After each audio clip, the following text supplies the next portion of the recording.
Kedatangan hari ini Pak kepada Jakarta Selatan Bang. Kedatangan hari ini memenuhi panggilan dari penyidik terkait dengan laporan dugaan tindak pidana pemalsuan yang kita buat atas nama inisial A,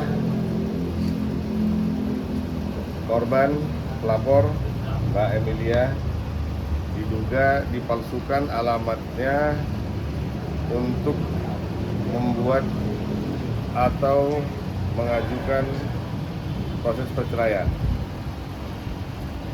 Jadi Mbak ini digugat cerai oleh mantan suaminya yang berinisial A, warga negara Pakistan, tanpa seizin dan sepengetahuan dari Mbak ini. Jadi kalau secara muslimnya, mereka nikah secara muslim, resmi, tercatat, tidak ada ditalak. Jadi tahu-tahu sudah keluar akte perceraian dan sudah diceraikan tanpa pemberitahuan dan tanpa talak. Dan Mbak ini juga mengetahui Mbak ini sudah diceraikan dari sosial media, tidak secara langsung. Jadi di sosial media mantan suaminya itu mengatakan bahwasannya dia sudah bercerai dengan istrinya. Dengan modal itu dia masuk ke Feni. Nah, sekarang Feni juga dipantarin. Lalu ya bermacam alasan lah sekarang dia buat dengan 1000 macam jalan yang dia tempuh. Jadi kita mau melanjutkan proses dulu. Intinya dugaan pidana pemalsuan. Ya kita selesaikan dulu pemeriksaan. Artinya sudah ada laporan ya Bang? Saya sudah buat 5 laporan polisi. Apa itu? Ya, di 5 tempat dengan masing-masing kesalahan dan kejahatan yang mereka lakukan, pelanggaran-pelanggaran tertentu. Ada di Polda wilayah hukum Polda Metro Jaya dan ada di wilayah hukum Polda Jawa Barat. Saya sudah buat 5 LP. Jadi saya nggak mau berkoar-koar aja, nanti gue tampilin satu-satu, nanti katanya kita cari panggung kan? Nggak, saya bukan cari panggung di sini, saya cari keadilan buat 2 wanita Indonesia ini.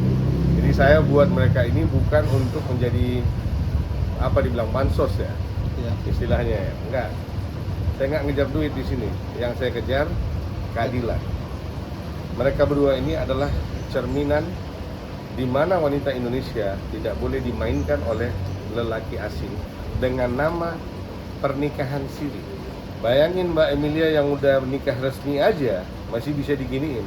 Bagaimana yang dinikahin resmi? Kan tinggal suka-suka mereka aja. Jadi tujuan kita ini memberikan edukasi.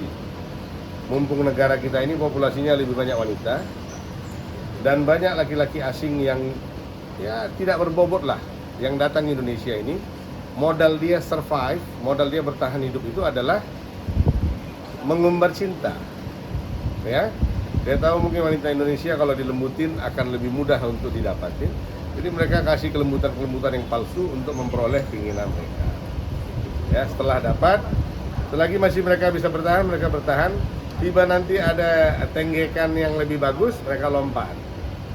Seperti ayam kan gitu, pindah ke kandang sebelah. Bang, laporannya sendiri terkait pasal berapa? Yang di sini kita buat untuk pemalsuan. Pemalsuan data. Saya sudah buat kemarin udah 1 bulan lebih saya buat. Saya ikutin aja proses. Tidak ada kita buat apa-apa, kita ikutin proses.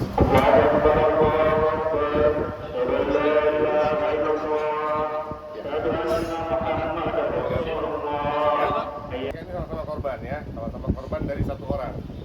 Jadi yang dipanggil memang Mbak Emilia, tapi ini ikut mendampingi. Mbak Emilia yang mau disampaikan Mbak Emilia? Pesan buat wanita Indonesia supaya berhati-hati dan jangan mudah percaya. Bukan semua jelek, tapi kita harus hati-hati. Ya bukan semua jelek, Bukan semua jelek, tapi ya. tidak banyak yang indah. Ya, Harus intinya hati-hati aja. gue bilang mereka 2 ini adalah cerminan. Mereka 2 ini sekarang kita melakukan edukasi kepada rakyat wanita yang hidup di dalam suatu negara yang dimana dominan dan mayoritas adalah wanita. Ya, dari 300 juta penduduk kita, mayoritas itu perempuan, baru sisa laki-laki. Jadi negara seperti ini penting banget edukasi seperti ini. Gitu. Jadi jangan ditahan-tahan. Makanya nggak ada yang gue izinin mereka ini diundang ke podcast sana, podcast sini, nggak ada yang gue izinin. Tidak, kita tidak mengumbar cerita di sini. Kita punya cara sendiri bagaimana mengedukasi wanita-wanita di negara ini. Ya? Hah? Bukti tambahan akta perceraian dulu. Jadi beliau ini dinyatakan tinggal di alamat yang dia tidak pernah tinggal. Jadi Mbak ini tinggal di Jawa Tengah, tapi alamatnya dikasih di Jakarta Selatan ya? Kalibata mana? Ya, Selatan, Kalibata. Sementara Mbak ini nggak pernah tinggal di apartemen Kalibata.